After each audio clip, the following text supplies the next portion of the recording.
আপনারা সবাই জানেন আমাদের হিন্দু সনাতন ধর্ম আজকে বিলুপ্তির পথে, প্রায় পেছনে আমাদের পিঠটা ঠেকে গেছে। কেন না, চারিদিকে যে ঘটনা ঘটছে, মালদা জেলার মুথাবাড়িতে একটা কাণ্ড হয়েছে, শ্রীরাম বলেছে বলে, রামের নাম করেছে বলে মারামারি দাঙ্গা হাঙ্গামা। কিছুদিন আগে কাশ্মীরে একটা হয়েছে, তাই না? কাশ্মীরে এমন হয়েছে, যারা ঘুরতে গিয়েছিল, যারা পর্যটক, সেই পর্যটকদের ধরে ভারতবর্ষের সৈনিকদের পোশাক পরে তাদের প্যান্ট খুলে তাদের দেখেছে তারা হিন্দু না মুসলিম। তাদেরকে জিজ্ঞাসা করা হয়েছে তোমরা হিন্দু না মুসলিম, তারা এক কথাই বলেছে যে আমরা হিন্দু। তাদেরকে জিজ্ঞাসা করা হয়নি তুমি বাগদি, চামার, কাঙাল, ব্রাহ্মণ, ক্ষত্রিয়, এসব জিজ্ঞাসা করা হয়নি। জিজ্ঞাসা করা হয়েছে শুধু হিন্দু কিনা। যেই বলেছে হিন্দু, সঙ্গে সঙ্গে শুট করা হয়েছে। একটা কথা মাথায় রাখবেন, এটা একটা মানুষের জীবন বিসর্জন হলো না, একটা মানুষকে মারা হলো না, হিন্দুত্বটাকে মারা হলো, হিন্দুত্বটার বিনাশ করা হলো, মানুষের ধর্মের উপর আঘাত আনা হলো। একটা কথা বলে দিই, আপনারা না যদি এখনো সচেতন হন, এখনো যদি আপনারা ঘুমিয়ে থাকেন, কদিন পরে দেখবেন এই যে ধর্মীয় সভাগুলো হচ্ছে এগুলো আর হবে না, এগুলো ধীরে ধীরে বন্ধ হয়ে যাবে। কারণ আমাদের হিন্দু সনাতন ধর্ম ধীরে ধীরে মানুষগুলো যদি নিজেদের প্রাণ বাঁচাবার ভয়ে ধর্মের জন্য না লড়াই করেন, একটা কথাই জানেন তো কি, সংস্কৃতে একটা কথা আছে, ধর্ম রক্ষতি রক্ষতা, যে ধর্মকে রক্ষা করে ধর্ম তাকে রক্ষা করে, আর যে ধর্ম আচরণ করে না, ধর্মে না হি না পশু হি সমানা, যে ধর্ম আচরণ করে না সে হলো পশুর সমান। এই যে আমাদের হিন্দু সনাতন ধর্মের উপরে বারবার আঁচড় আসছে, বারবার আঘাত আসছে, আমরা যদি এখনো ঘুমিয়ে থাকি, আমাদের চেতন শক্তি কবে আসবে? একটা কথা বলে রাখি শুনুন, যে ঘুমিয়ে থাকে তাকে কিন্তু ঘুম থেকে জাগানো যায়, যে ঘুমানোর ভান করে থাকে তাকে কিন্তু ঘুম থেকে জাগানো যায় না। আর আমরা সবাই ঘুমিয়ে নেই, ঘুমানোর ভান করে আছি। হ্যাঁ, একটা কথা মাথায় রাখবেন, হিন্দুরাই যেদিন হিন্দুর শত্রু হয়ে যায়, সেই ধর্ম টিকবে কত দিন? আমরা তো নিজেরাই নিজেদের শত্রু হয়ে গেছি, এটাই হচ্ছে সব থেকে বড় কথা। একজন যদি জয় নিতাই বলে, একজন যদি হরে কৃষ্ণ বলে, তাদের মধ্যে দাঙ্গা মারানো হয়ে গেল। বলে ও কেন হরে কৃষ্ণ বলে, ও কেন জয় নিতাই বলবে না? আরে বাবা, জয় নিতাই বলুক, জয় রাধে বলুক, হরে কৃষ্ণ বলুক, বলে তো ভগবানের নাম তো করে। তোমার যদি মুখ চুলকাই তুমি বলো না, তোমাকে কে বলতে বলেছে? তুমি অন্তত নমস্কার জানাও, এটাও ভারতবর্ষের সংস্কৃতি, নমস্কার জানাও, হ্যাঁ, এটা করলেও চলবে।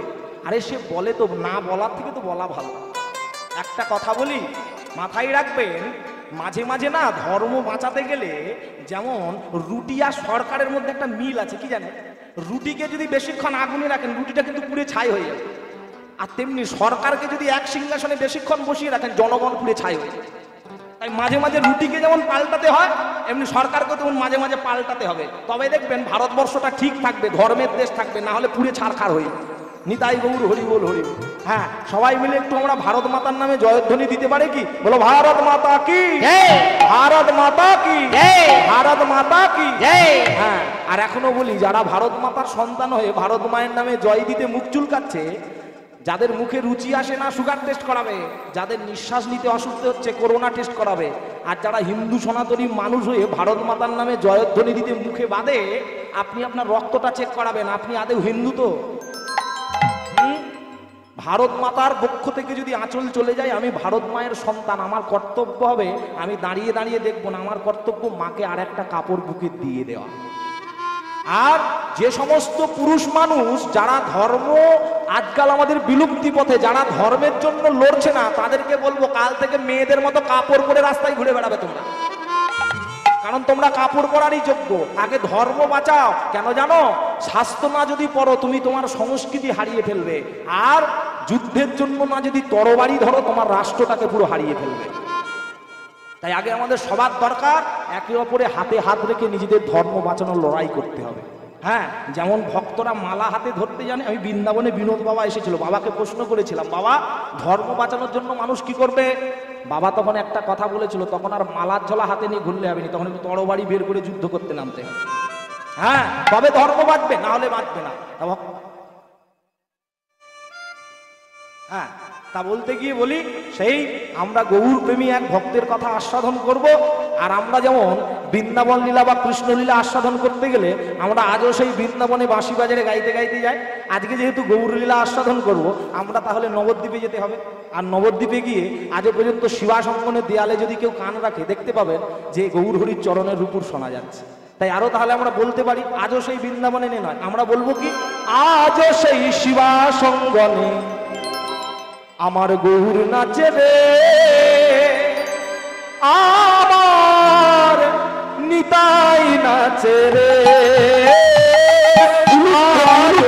শিবাসঙ্গনে গৌর নাচে রে, প্রাণ নিতাই নাচে রে।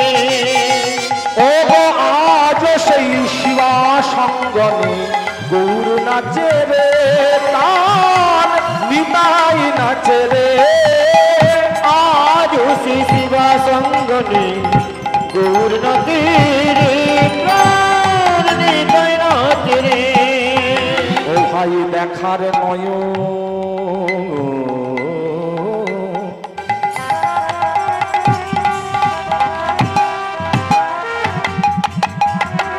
দেখার নয়ন যার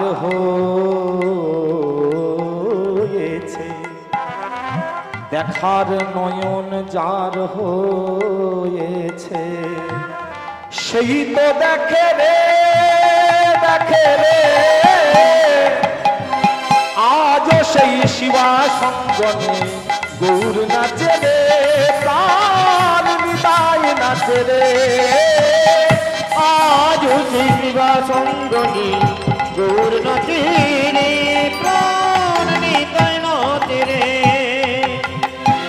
আজও সেই ভক্তগণ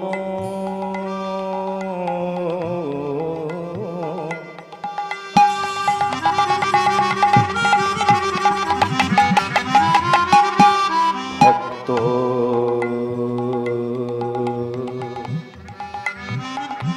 ভক্তগণ ভক্তগণ ভক্তগণ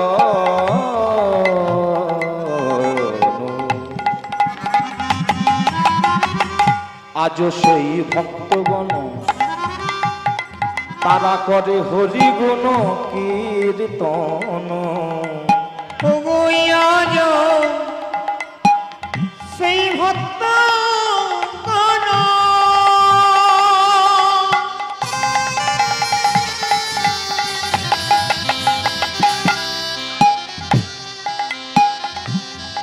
কনে কনি হরি গুণ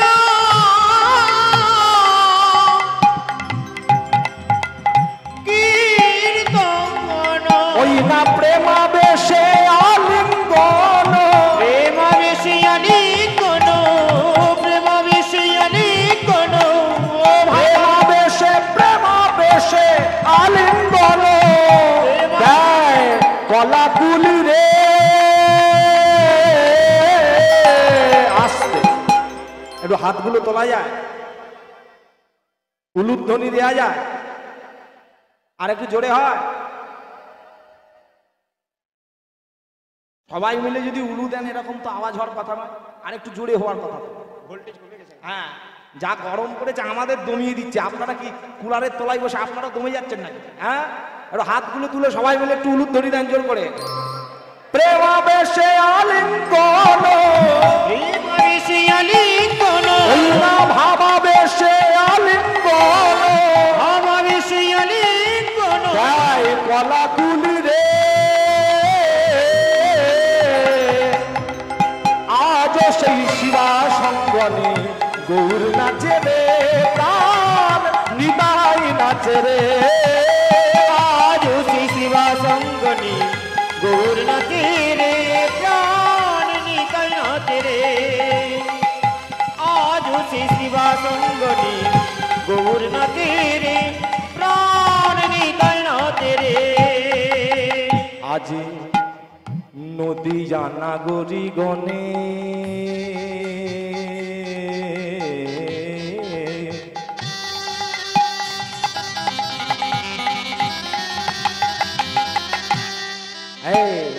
নদী জানাগরি গণে গৌর ভালোবাসে মনে প্রাণে। নদিয়া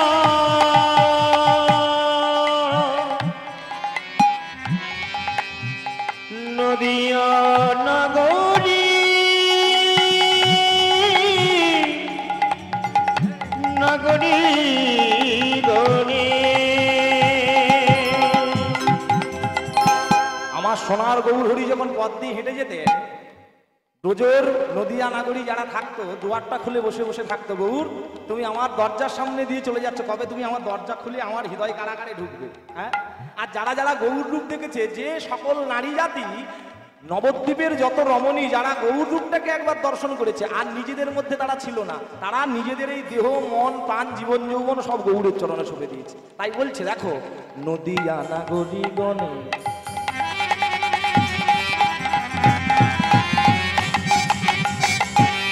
গৌর ভালোবাসে মনে প্রাণে, নদিয়া নগরী গনে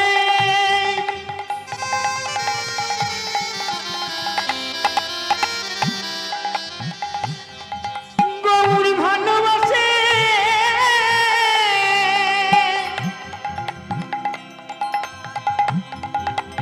তার মনে প্রাণে।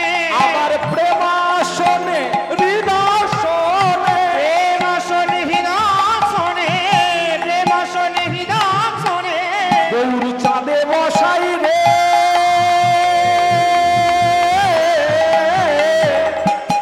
আজও সেই শিবা সঙ্গনে আমার গৌর নাচে রে, প্রাণ নিতাই নাচে রে, নিতাই গৌর হরিবল হরিবল।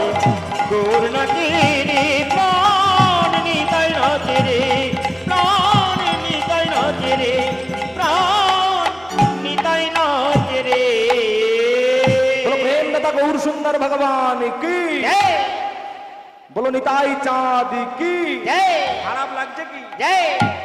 খারাপ লাগছে তাও যাও, ভালো লাগছে না খারাপ লাগছে? ভালো লাগছে তো, তা আপনারা জয় দিয়ে দিলেন যে? আমি বললাম খারাপ লাগছে তাও যাও। না না, আমি একটু চেক করলাম, আপনারা মিষ্টি দোকানে গিয়ে 5 টাকা পিস রসগোল্লা কিনবেন, দোকানদারকে কি জিজ্ঞাসা করছি, দাদা রসগোল্লার গাটা এমন ফেটে ফেটে গেল কেন? আচ্ছা দাদা ভিতরে কি রসটা কম গেছে? হ্যাঁ, রসটা টক হয়ে গেল কেন? কতদিনের মিষ্টি? আপনারা 5 টাকার রসগোল্লা কিনতে গিয়ে বারবার যেমন দোকানদারকে প্রশ্ন করেন, তেমনি আপনারা ভগবানের মূল্যবান কথা শুনতে বসেছেন, আমি একটু ঝালিয়ে দেখে নেবো না আপনারা কতটা খাঁটি ভক্ত। রসিক রসিক সবাই বলো হে, কেহ তো রসিক নয়, ভাবিয়া গুনিয়া বুঝিয়া দেখিলে কোটি দেখতে হয়। কীর্তনাসরে গিয়ে 10,000 15,000 শ্রোতা আছে এমন জায়গায়ও গান করে এসেছি, কিন্তু 10,000 15,000 শ্রোতা আসর ভর্তি করে বসে লাভ নাই তো। আমি যদি বিচার করে দেখি তার মধ্যে হয়তো 7,000 জন খাঁটি শ্রোতা, বাদ বাকি সব চিটে ধান, ওরা উড়ে পালাবে। তেমনি আপনারা যজন আছেন আমাকে বুঝতে হবে এখন কতজন খাঁটি আর কতজন চিটে। আমি দেখলাম মোটামুটি সবাই মোটামুটি খাঁটি ভক্ত আছে। সবাই মিলে যখন বললাম যে খারাপ লাগছে, সবাই জয় দিয়েছে, মানে এরা ডুবে গেছে, আমাকে ধরে নিতে হবে ডুবে গেছে, তাই না? ভক্তমণ্ডলী মায়েরা, এবার আজকে আমাদের লীলা মাধুর্য ভক্ত ছিল রঘুনাথ দাস ঠাকুরের জীবনী কথা। শুরুতেই বলতে গিয়ে বলি, নামে ছিল হরিদাস, প্রণামে রঘুনাথ দাস, আচারে শ্রী রামানন্দ, প্রচারে শ্রী নিত্যানন্দ, প্রচারে শ্রী নিত্যানন্দ। নামে ছিল হরিদাস। হরিদাস ঠাকুর যেমন দিনান্তে 3 লক্ষ নাম জপ করতেন, এই রেকর্ড আজ পর্যন্ত কেউ ভাঙতে পারেন। প্রণামে রঘুনাথ দাস, যে রঘুনাথ দাস গোস্বামীর কথা আস্বাদন করব, এই রঘুনাথ দাস ঠাকুর বৃন্দাবনে থাকাকালীন 1000টা মন্দিরে 1000 বার প্রণাম করতেন, আর পথের মধ্যে যত সাধুগুরু বৈষ্ণবকে দেখতে পেত সবাইকে দণ্ডবত প্রণাম করত। এই রেকর্ড আজ পর্যন্ত কেউ ভাঙতে পারেনি। এইবার আচারে শ্রী রামানন্দ, রামানন্দ রায় যেমন আচার আচরণ করেছে, এই রেকর্ড আজ পর্যন্ত কেউ ভাঙতে পারেনি। প্রচারে শ্রী নিত্যানন্দ, মেরেছিস কলসির কানা তা বলে কি প্রেম নেব না? হ্যাঁ, জগাই মাধায় যখন নবদ্বীপের মাটিতে যে জগাই মাধায় দিনে 80 ভাঁড় করে মদ খেতে, একটা ভাঁড় না। আমাদের এখনকার দিনের ছেলেরা তো 1 বোতল খেয়ে উল্টে পড়ে থাকে। হ্যাঁ, মেন কথা কি জানেন তো, ওরা মদকে খায় না, মদ ওদেরকে খেয়ে নেয়। হ্যাঁ, ওই জন্য তো ওদের অমন অবস্থা। যখন নিতাই চাঁদ হরিদাস ঠাকুরকে নিয়ে হরিনাম প্রচার করতে বেরিয়েছে, হরিনাম প্রচার করতে করতে যাচ্ছে, জগাই আর মাধায় 2 ভাই দাঁড়িয়ে আছে, আর নিতাই চাঁদের কপালটা ফাটিয়ে দিয়েছিল কে বলুন দেখিনি? জগাই না মাধায়? কে মেরেছিল কপালে? ঘটনাটা সবাই জানেন, কিন্তু কে মারলো সেটাই হচ্ছে জানা হয় না। কে মারলো? মাধায়। আর যখন মাধায় মেরে দিয়েছে নিতাই চাঁদের কপালে, জগাই গিয়ে মাধাইকে বলছে, হেই ভাই, কাজটা কি তুই ভালো করলি? ওরে বৈষ্ণব মানুষ, সাধু মানুষ, একটু ধমকে রেখে দিতে পারতিস, একটু বোকা ঝোকা করে রাখতে পারছিস, মেরে মাথা ফাটাতে গেলি কেন? সঙ্গে সঙ্গে আজকে জগাই মাধাইকে বলছে, কি বলছে জানে? বলে এই ভাই, ঘরের সামনে গঙ্গা এসেছে, গঙ্গায় স্নান করবো নাকি কুম্ভে ছুটে যাবো নাকি? বলে সে কি রে, তুই কি কথা বলছিস? বলে হ্যাঁ, ঘরের সামনে গঙ্গা এসেছে। বলে ঘরের সামনে গঙ্গা এসেছে মানে তুই ঠিক আছিস তো? আজকে তোর একটু বেশি খাওয়া হয়ে গেছে। বলে না রে, আমি ঠিক বলছি। বলে কি ঠিক বলছিস? বলে দেখ, আমি নিতাই চাঁদের কপালে মেরে মাথাটা ফাটিয়ে দিয়েছি। নিতাই চাঁদ যখন ফাটা কপাল নিয়ে গৌরহরির সামনে গিয়ে দাঁড়াবে না, গৌরহরি নিতাই চাঁদের কপালে রক্ত দেখে ঠিক থাকতে পারবে না, কে কপাল ফাটিয়েছে তাকে খুঁজতে বেরিয়ে দেবে, সিআইডি তদন্ত চালিয়ে দেবে। আর আস্তে আস্তে যখন আমাদের কাছে এসে দাঁড়াবে, তখন আমরা গৌরের চরণে গিয়ে পড়ে যাবো। আর যখন পড়ে যাবো, তখন গৌর কৃপা করে দেবে। হ্যাঁ, তাহলে আমি এতদিন ভাবতাম তুই জাতে মাতাল, এখন দেখছি জাতে মাতাল নয়, তালেও ঠিক আছে। তালেও ঠিক আছে। এই ভাই, আজকে তুই যে আমার ভাই, আমার গর্ববোধ হচ্ছে। বেশ, তাই আজ পর্যন্ত যখন নিতাই চাঁদ গিয়ে দাঁড়িয়েছে গৌরহরির সামনে, গৌরহরি খুঁজতে খুঁজতে জগাই মাধাইয়ের কাছে গেছে, গিয়ে সুদর্শনকে আহ্বান করেছে। সঙ্গে সঙ্গে আজকে নিতাই চাঁদ বলছে, ভাই ওরা আমার সন্তানের মতো, তুমি ওদেরকে আঘাত করো না। কেন? তুমি বলেছিলে এবে অস্ত্র না ধারিব, পানেও কারো না মারিব, হরি নাম দিয়া চিত্তশুদ্ধি করিব সবার। তাহলে তুমি অস্ত্র ধরছো কেন?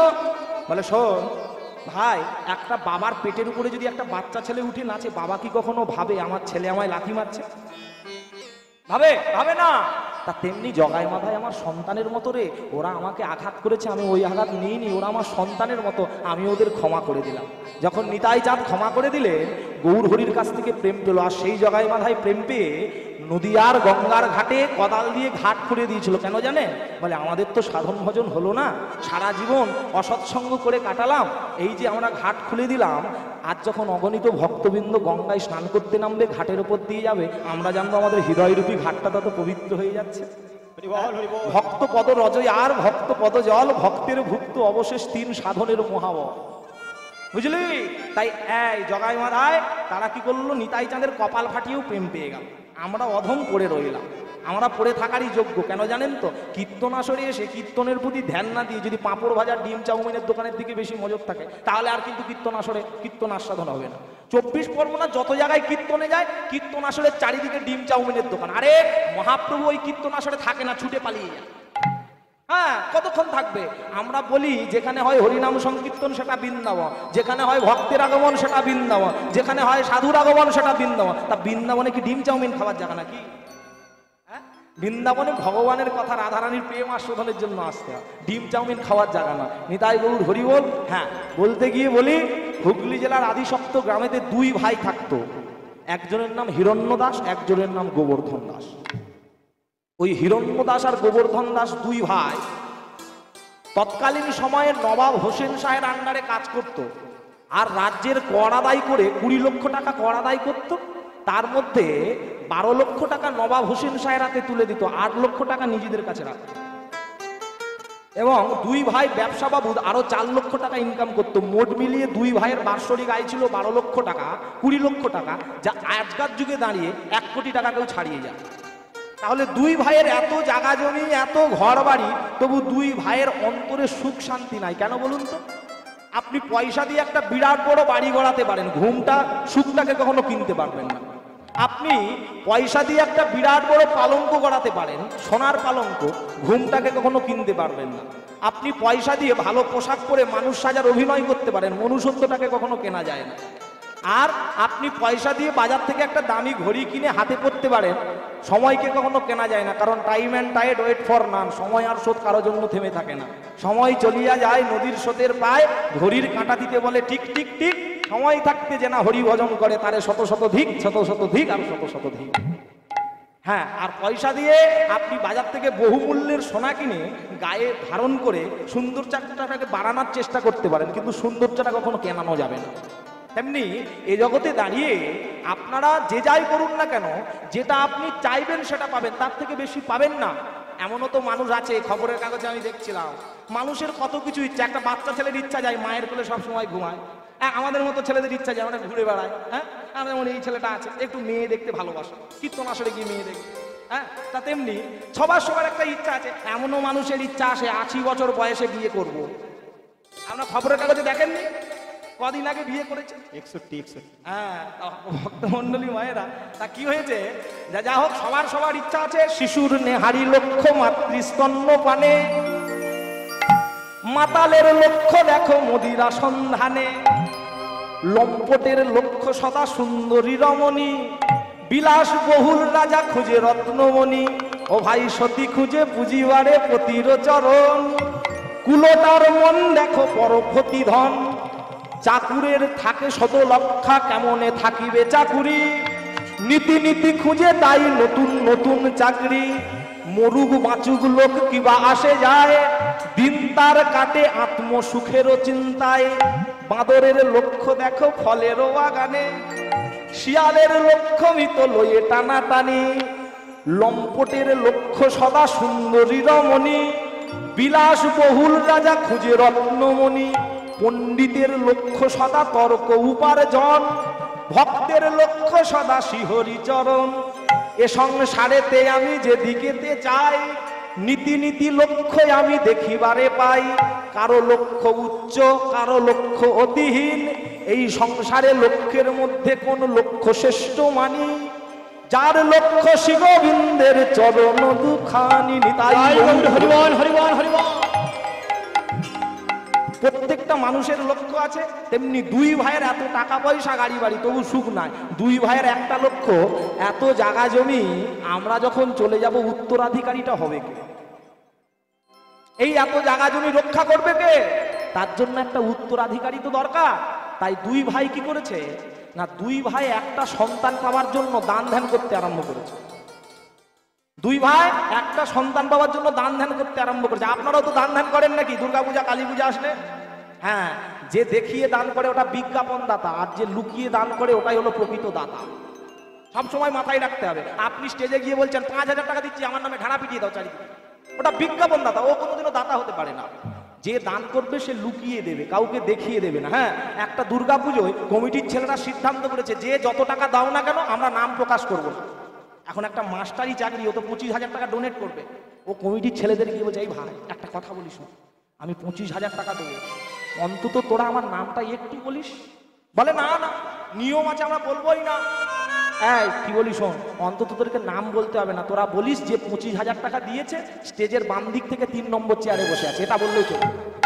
হ্যাঁ, তোর নাম বলার দরকার নেই, তুই খালি বলবি স্টেজের বাম দিক থেকে 3 নম্বর চেয়ারে বসে আছে। এখন কমিটির ছেলেরা বলছে যাই হোক 25,000 টাকা দিচ্ছে বলে কথা, তা ওরা বলছে এই যে 25,000 টাকা ডোনেট করছে দুর্গাপূজায়, সে আমাদের স্টেজের বাম দিক থেকে 3 নম্বর চেয়ারে বসে আছে। ও কি করেছে, ক্যাশ টাকা দেয়নি, চেক পেমেন্ট করছে, চেক পেমেন্ট। ও চেকেতে কত টাকা দিয়েছে লিখেছে, কিন্তু নিজের নাম যে সিগনেচার করতে হয় ওটা করেনি। ওই চেকটা নিয়ে গিয়ে প্রণামী বাক্সে ফেলে দিয়েছে। পরের দিনে কমিটির ছেলেগুলো যে প্রণামী বাক্সটাকে ভেঙেছে, ভেঙে বলছে এই যে বেশি টাকা দিয়েছে, ও যে চেক পেমেন্ট করেছিল দেখি চেকটা বের করতো। এইবার চেকটা দিয়ে বলছে এই রে কত টাকা দিয়েছে তো লেখা আছে, নাম লেখা নেই তো, কে দিয়েছে এটা যদি ব্যাংকের অফিসারকে গিয়ে দিই হাত ধরে ব্যাংক থেকে তাড়িয়ে দেবে। হ্যাঁ, নাম না থাকলে টাকা দেবে না, ওরা কে দিয়েছে। পাশ থেকে একজন বলছে যে রামপদ জানা দিয়েছে। হ্যাঁ বলছে, বলে সকালবেলায় চলে যা রামবাবুর বাড়িতে চলে যা। এই বলে রামবাবুর বাড়িতে একবারে চেকটা নিয়ে গিয়ে দাঁড়িয়ে ডাকছে সকালবেলা, হ্যাঁ রামবাবু বেরিয়ে এসো। রামবাবু সকালবেলা চোখ ঘষতে ঘষতে বেরিয়ে এসে, কি হয়েছে রে, কালকে আপনি যে চেক পেমেন্ট করলেন তা আপনি কত টাকা দিয়েছেন সেটা লিখেছেন, নামটা তো উল্লেখ করেননি। রামবাবু তখন কি বলছে জানে, মায়েরা ভালো করে শুনুন। রামবাবু বলছে কি, বলে তোরাই তো বলেছিস নাম প্রকাশ করা যাবে না। হ্যাঁ, তোরাই তো বলেছিস নাম প্রকাশ করা যাবে না, আমি ওই জন্য কত টাকা দিয়েছি লিখেছি, নিজের নামটা লিখে লিখলেই তো বুঝে যেত। নিতাই গৌর হরিবোল হরিবোল। তা তেমনি আমাদের দান ধ্যানটা এরকম, আমরা সবাইকে দেখি একটু দান করি। এখন দুই ভাই দান ধ্যান করছে কিন্তু কোনো কাজ হচ্ছে না, মনে মনে ভাবছে আমাদের ইচ্ছা পূরণের জন্য এতদিন চাইছি, ভগবানের ইচ্ছা পূরণের জন্য আর চাইতে হবে। হ্যাঁ, যেদিন ভগবানের ইচ্ছা পূরণের জন্য কিছু চাইবে সেদিন ভগবান কৃপা করবে। দুই ভাই কি করেছে, দুই ভাই ভগবানের পূজার থালা নিয়ে গিয়ে ভগবানের ঘরে ঢুকে পড়েছে, আর ভগবানের ঘরে ঢুকে ভগবানকে মালাটা পরিয়ে দিয়েছে, আর মালাটা পরিয়ে দিয়ে দুই ভাই বসে বসে গাইছে কৃষ্ণ নামের মালা গেথে। দুই ভাই হাতে মালা নিয়েছে, গোবিন্দকে পড়াচ্ছে আর গাইছে কৃষ্ণ নামের মালা গেথে। ও ভাই গলাই পড়ে না রাধা নামে, সাধা বাঁশির সুর ভরে না। নিতাই গৌর হরিবোল হরিবোল। নামের মালা রাধা নামের মালা গেথে গলায় পরে নাও, রাধা নামের সাধামাছি সুর ভরে নাও তোমরা, রাধা নামের সাধামাছি সুর ভরে নাও। যে নাম শুনে রীতি যমুনায়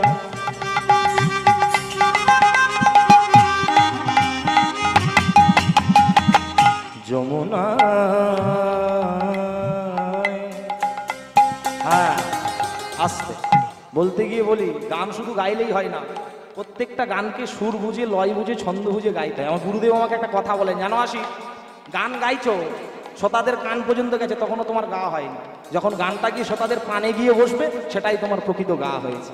যে গান শুনলে জুড়ায় প্রাণ সেটাই তো প্রকৃত গান। আর এখনকার দিনের ছেলেরা স্কুল যেতে যেতে গায়, স্কুল থেকে আসার সময় গায়, যার ফোন আছে তার হাতে দেখি একটাই গান, ছি ছি ছি রিনলি ছি ছি। বলে সোনাকে চিনলি, মোনাকে চিনলি, ওকে চিনলি, তাকে চিনলি, আমাকে চিনলি না। আরে তুমি যদি নিজের স্বরূপটা চিনতে, তুমি আর ছিচিননি গাইতে তোমার লজ্জা পাই না? জীব নিত্য কৃষ্ণ দাস ইহা ভুলি গেলা, অতএব মায়া পিশাচি জীবের গলেতে বান্ধিলা। তুমি কৃষ্ণের দাস হবে বলে এসেছো, এসে মায়ার দাস, গাড়ির দাস, বাড়ির দাস, টাকার দাস আর বইয়ের দাস হয়ে বসে আছো। আর তুমি সংসারে এসে ছিচিননি গাইছো, লজ্জা পাই না? গান যদি গাইতে হয় ছোটবেলা থেকে ছেলে মেয়েদের গুরু বন্দনা, বৈষ্ণব বন্দনা শেখান, ভগবানের পদাবলী কীর্তন শেখান, তবে তো সংসারে ব্যালেন্সটা ঠিক থাকবে, নাহলে ব্যালেন্স নষ্ট হয়ে যাবে। দেখুন তো, যে নাম শুনে রীতি যমুনায়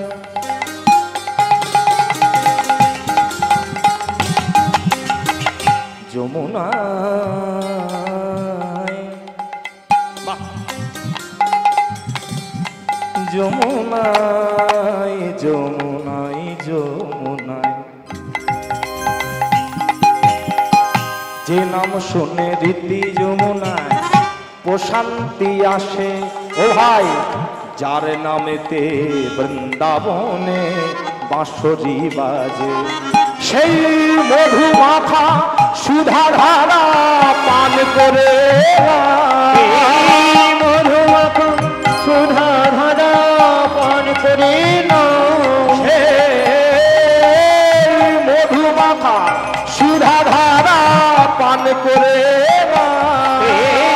মধু মাখা সুধা ধারা পান করে নাও। ও ভাই, কৃষ্ণ নামে রাধা নামে, রাধা নামের সাধা মাসে সুর করে নাও। নিতাই গৌর হরি কৃষ্ণ নামের মালা গেথে, রাধা নামের মালা গেথে গলায় পরে নাও, রাধা নামের সাধামাছি সুর ভরে নাও তোমরা, রাধা নামের সাধামাছি সুর ভরে নাও তোমরা, রাধা নামের সাধামাছি সুর ভরে নাও। দুই ভাই যখন ভগবানের কাছে এইভাবে ভগবানকে বলছে, দয়াময় আজকে আমাদের জন্য নয়, আজকে তোমার জন্য চাইছি। কেন জানো দয়াময়? যেমন এই জগৎ সংসারে জাগা জমি, এত ঘর বাড়ি রক্ষণাবেক্ষণের জন্য আমরা চলে গেলে একটা উত্তরাধিকারীর দরকার, তেমনি তোমার ঘরের ভজনের জায়গাটা ধরে রাখবার জন্য কিন্তু একটা উত্তরাধিকারী দরকার, তাই না? আপনার ঘরের ঠাকুর ঘর, আপনি চলে গেলেন, ভবিষ্যতে ভগবানের সেবা করবে কে? তার জন্য একটা উত্তরাধিকারী দরকার না? দুই ভাই বলছে, ভগবান আজকে আমাদের জন্য নয়, আজকে তোমার সেবার জন্য আমাকে দাও। যেই ডেকেছে সঙ্গে সঙ্গে ভগবান বলছে, এতক্ষণ পর ডাকাটা ঠিক হয়েছে, অচিরাত তোমাদের ঘরে এক পুত্র সন্তান জন্ম লভিবে, জন্ম লভিবে, আমার শক্তির জোরে সন্তান বলবান হবে, বলবান হবে। যেই ভগবান এই আশীর্বাদ দিয়ে দিল, দুই ভাই মনে মনে ভাবছে যেটা দরকার ছিল সেটা হয়ে গেছে, আর কিছু নয়। এবার দুই ভাই ভগবানের ঘর থেকে বেরিয়ে এসে বলছে, শোন, যেটা দরকার ছিল সেটা হয়ে গেছে, আর ডাকাডাকির কোনো সিন নেই। এবার দুই ভাই, ভগবান বলে দিয়েছে একটা সন্তান হবে, কোন ভাইয়ের হবে কিন্তু বলে দেয়নি, বড় ভাইয়ের হবে কি ছোট ভাইয়ের হবে বলে দেয়নি। তাই দেখতে দেখতে দেখা গেল কি, 10 মাস 10 দিন পর ছোট ভাই গোবর্ধন দাসের স্ত্রীর কোল আলো করে একটা সুন্দর ফুটফুটে সন্তান প্রসব করেছে। আচ্ছা মায়েরা বলুন তো, যে মা 10 মাস 10 দিন গর্ভযন্ত্রণা সহ্য করবার পরে একটা সন্তানের মুখের দিকে তাকায়, মা কিন্তু সকল দুঃখ কষ্ট ভুলে যায়, তাই না? তবে হ্যাঁ, যে মায়ের সন্তান হয় না সে 20 থেকে 25 বছর কাঁদবে, যে মায়ের সন্তান হয়ে মারা গেছে তে 30 থেকে 35 বছর কাঁদতে, কিন্তু যে মায়ের সন্তান হয়ে ওটা শয়তান হয়ে গেছে বাবা মাকে সারা জীবন কাঁদতে হয়। হরি বল। হ্যাঁ, এক দার সে বাহার আতে পুত আর মুত, जो हरि भजता है वो है पुत, जो बिना हरि भजता वो है मूत। মাতৃজঠরের এক স্থান থেকে পুত্র এবং মূত্র বেরিয়ে আসে। যে ছেলেটা জন্মগ্রহণ করে হরিভজন করে ওটা প্রকৃত পুত্র। যে ছেলেটা জন্মগ্রহণ করে গুরুজনদের সম্মান দেয় ওটা প্রকৃত পুত্র। যে ছেলেটা জন্মগ্রহণ করে হরিভজন করে না, বাবা মাকে সম্মান দেয় না, ওটা মূত্রের সমান। মূত্রের তবু দাম আছে, ওই পুত্রের কোনো দাম নাই। আচ্ছা বলুন মায়েরা, একটা সন্তান জন্মাবার পর সন্তানের মুখে একটা জিনিস দেয়, কি দেয় গো? নিম পাতার রস। নিম পাতার রস। কেন? বাবা মা সুগারের ভয়। কারণ বাবা মা দুজনেরই তো সুগার, ভাবছে ছেলেটার যদি সুগার হয় আগে থেকে একটু নিম পাতার রস দিতেই পারে। কিন্তু না, সন্তান জন্মাবার পর সন্তানের মুখে একটা জিনিস দেয়, সেটা হলো মধু।